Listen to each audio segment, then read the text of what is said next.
year, brand new opportunities, and of course, a brand new business half hour here on Classic FM 97.3 station that plays every song you know. I am Ifai Atama. Wade, good morning.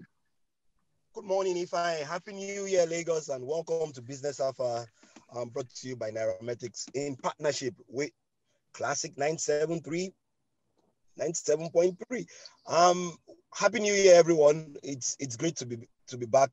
This is the first BHH in 2021. We're wishing everyone a healthy 2021. Remember that we all need to keep safe. We all need to ensure that we maintain all the COVID protocols, wash our hands regularly, sanitize them where we can wash them, wear our face masks, and as much as possible, social distance. Our guest today is someone who is in the entertainment space. When you talk about entertainment, I know a lot of people will talk about music, but I'll let Ifeanyi do the honors of sharing with us who our guest really is. All right, her name is Nissi Ogulu. She's the founder, managing director of Creel Animation Studios. Good morning and welcome to Business Half Hour, Nissi. Good morning. It's good to have you. Thank you for having me. All right, straight in. Tell us exactly what Creel Animation Studio is. Creel is an animation studio built to focus on portraying the creative brilliance of Africa. So we've seen that there is a gap in the market for entertainment content for families, and our goal is to be able to fill that gap. Ultimately, our focus is to bring to you content formed from motion pictures and sounds of the best quality that can represent authentic African stories and be appealing to the global market. Okay, strictly animation, eh? Strictly animation and games. Oh, okay, interesting.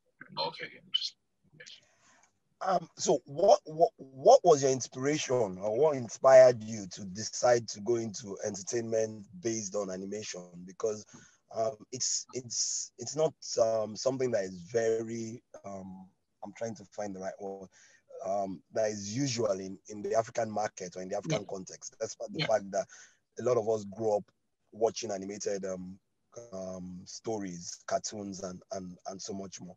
So what was the inspiration behind this, and how do you think this is going to impact Nigeria and Africa as a whole?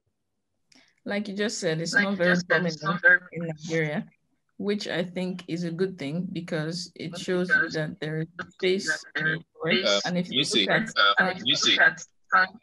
we have a feedback. From your end. Please, if your radio is on, please turn it off.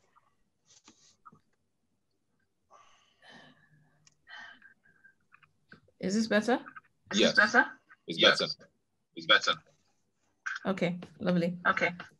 I was saying, as you rightly pointed out, it's not very prominent currently. So it's a good. We're still having the feedback. If I think it might be me. Please turn it off. Yeah, I'll do that. Okay, thank you. How are we doing now? Better. Oh, wonderful. So given that there is a demand, as we see people leaning towards telling more African-based stories with Black Panther, for instance, looking at how things like Lion King have been doing in the box office. And there's a recent appeal for more Black/African stories because there's been such a lack of it so far. So that's from the business angle. It's perfect because it makes sense in that there is the demand for it. Now, from personal angle of wanting to start this company, I've always been one very in tune with arts. As a child, not just loving animated content, but drawing comics, recreating comics, painting, and also being very immersed musically with playing instruments and singing, songwriting. And my educational background has always been mechanical engineering and technology. It's the perfect bridge to cross all those worlds. So I've always had the plan to be able to merge all the things that I do, all the talents that I have to build a business. Interesting that you mentioned your background in mechanical engineering. Before you set up Creel, what were you doing? Were you working in corporate society? Yes, before I set up Creel, I've been working in corporate society. I've been working as a project manager slash design innovation project manager in the automotive industry, as well as in the general technology, so product design space. Why would you want to leave that for animation? I would say it's been when a person has a passion, essentially, and you have a blueprint that you've constructed as to what it is you want to do. Sure. That's where I want to get to. But most definitely, the experience has been invaluable. Interesting. Okay. So how long has Creel been in existence, and how have you been able to raise the kind of funding that you require to drive the business? Doing animation is not cheap. Doing anything in entertainment is really not a cheap venture. So how have you been able to raise financing? What kind of financing have you raised, and what do you think the required level of financing will be now and in the near future, and how do you plan to get that? Creel has been in existence since about 2017. Now, it's a startup and a small company. We only have one project at completion phase to deploy, titled Satchel, trailer currently out. Now, the way this project was funded is we have 4 producers on it, and including myself, and each producer contributed a quarter of the total budget that we required. We've also had some angel investors, as well as I've been able to put savings together to cover some overhead costs as well. Now, in terms of how we intend to go forward on our future projects, we have additional angel investors and some sponsors that have read their heads, showing an interest. So we'll definitely be offering them packages, whether that be in the form of equity or debt. And we will also be looking at potential partnerships for distribution and production. All right. Talking about your content now, do you have any of your works out, and how can one access it? Yes, currently we have the trailer to our debut 3D animated short film titled The Satchel.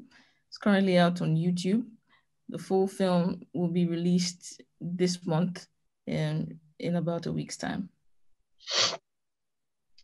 Now, talking about animation, you've told us what inspired you. How do you think using animated pictures would help change? I'm trying to find the right word. Will help change the perspective of Nigerians to how they see the movie industry, the entertainment industry, and what kind of impact do you expect it to bring into society in general? Now, when I start from the part about bringing change to society, when you look at where the greatest impact comes in our life as a whole, you will learn that from a young age, we start to assimilate information, and it automatically turns into the way we view life and view ourselves. Now, given that so far, our children, myself included, when I was young, I was only consuming Western content with Powerpuff Girls and Samurai Jack and the likes, and never really had much that told me about my history, about my country's mythology, the continent's stories. So planning to reform the minds of children using animated content that is entertaining and also appeal to the adults, because it's a form of media that can be as wide as the imagination goes. So we're not limited to any time frame. We can tell stories from the past, from the future. We can, recreate experiences that one has had and make it more engaging. So I believe it will be very important in also the education system in teaching us more about our history and in opening the world of arts and technology in our schools as we go along and the industry begins to develop more. In your space, there seems to be a lot of competition in your space, especially in the gaming space. What sets you apart here?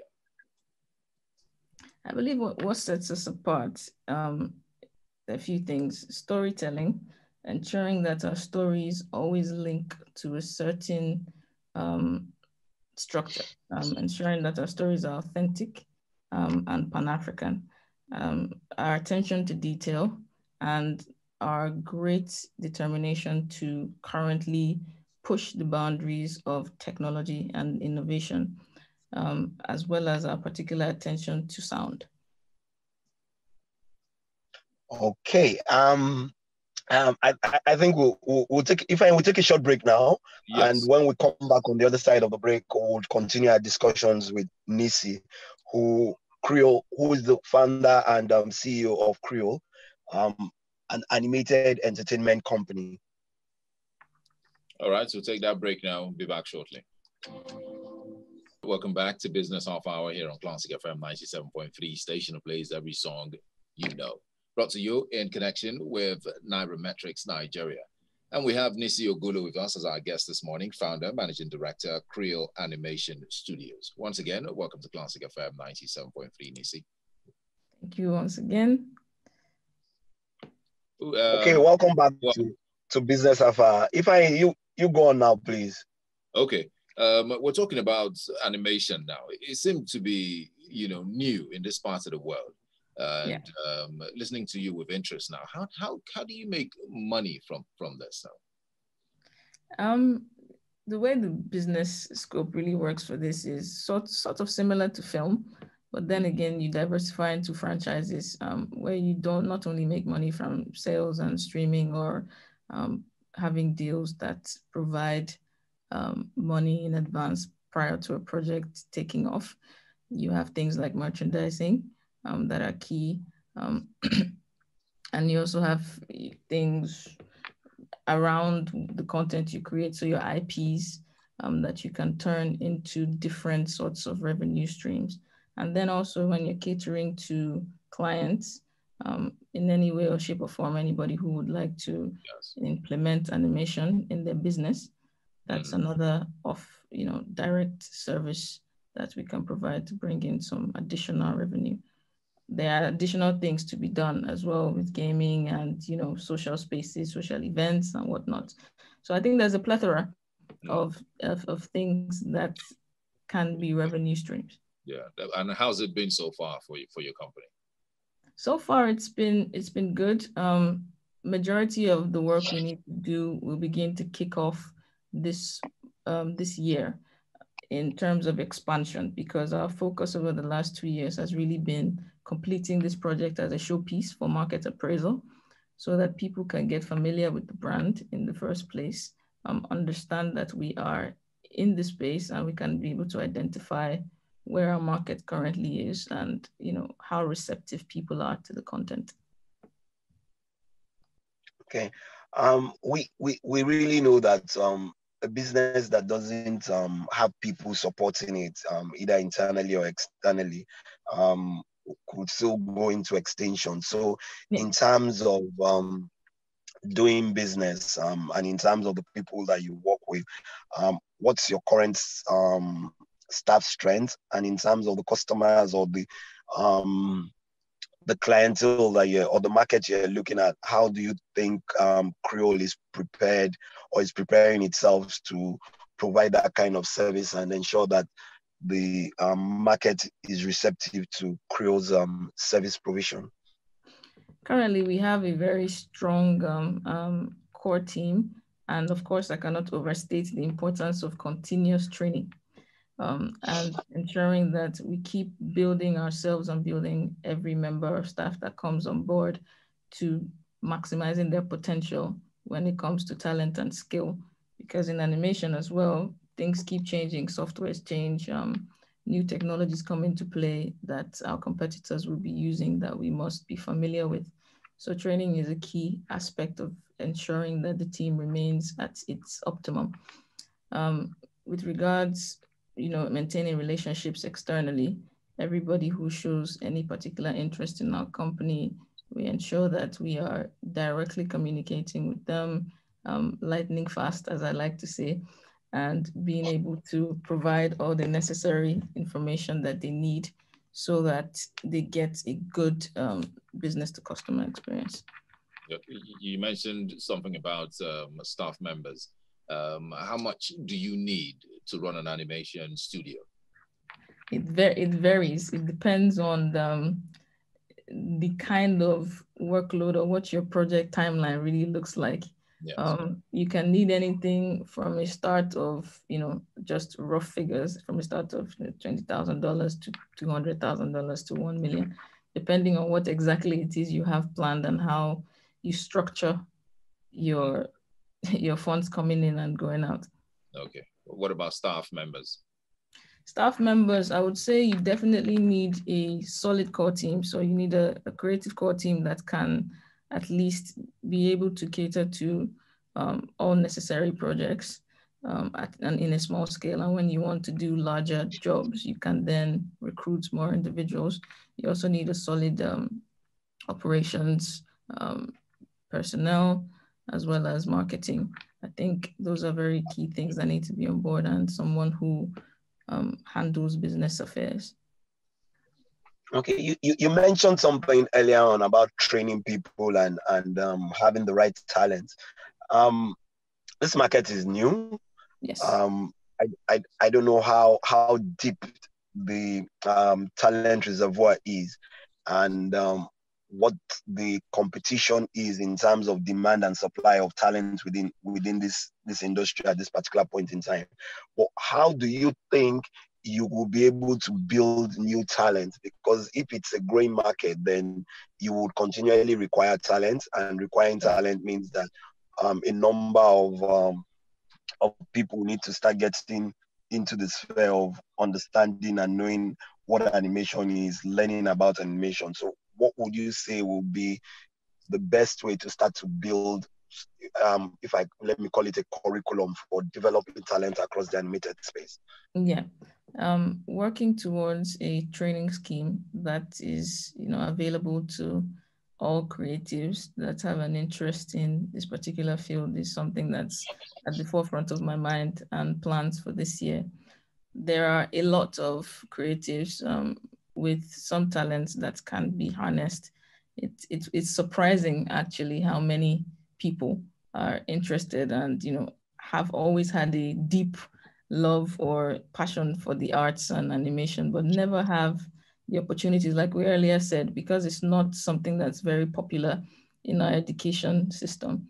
They don't have the right avenue. So it's a lot of self-taught individuals, and it's quite impressive what they've been able to teach themselves. So it's going to be a joy to behold when they actually go through proper training and see what they can actually do. Okay, yeah, I'm sure you're not without challenges. What are the major challenges you're facing?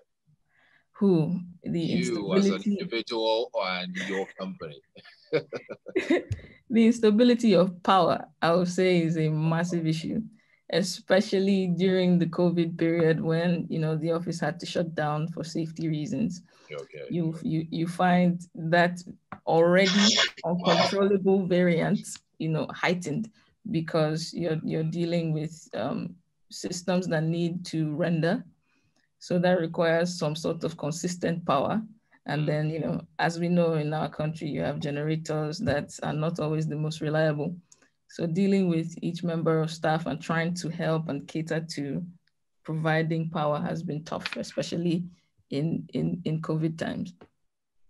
Okay. And what challenges do you see for the animated industry over the next 5 years, if there are any? And what opportunities do you see also? What I would say I'm very wary about is us being able to see the big picture. Unfortunately, we're a bit myopic in the things that we do holistically. It's always down to the short-term goals. I believe that we have the right kind of stories. We have the right type of skill that can be harnessed, most definitely. And we should be wary of certain partnerships or business deals that we get into so that we keep promoting our culture and we keep pushing our industry to grow, as opposed to having others come and do the benefiting. So it will be a great opportunity for us to actually develop the industry out of Africa, but also, do those partnerships with the Western world in the right ways. I would say that's one of the things I'm really worried about. Talking about these partnerships, at some point I was associated with an animation studio. And I found it's really interesting that most of the things that they did was mainly for the international audience, yes. All viewers. Is that the same for you? Well, no, because what we want to be able to do is create content that still is reminiscent of our own culture, but is appealing to a global audience, both international and local. Okay. When you start to only cater to them, you fall back into the pool of what we are trying to avoid, which is continuously creating Western content that is not necessarily representative of who we are as Africans. No, I mean, African content, but most of the, should I say, consumers now are actually Africans who live outside of Africa. Yes. Oh, yeah. Yes. Oh, yes. The diaspora is a massive, the diaspora is a massive, massive market. And I think it's it's our focus market, actually, because they have more of an infrastructure and more familiarity with animation. Yeah. We have to still learn to love it. Sure. But they already love it. So it's a very core market, and it's very important because they have missed out on a lot of their history. So they're more interested in wanting to know more. Okay. So where do you see your business and the animated space in general over the next 5-10 years? Well, I see us being a go-to entertainment and media house for animated content. And then I also see the industry in a space where we're starting to create more. We have more of a steady income flow coming in, and then we can create some sort of a corporate world.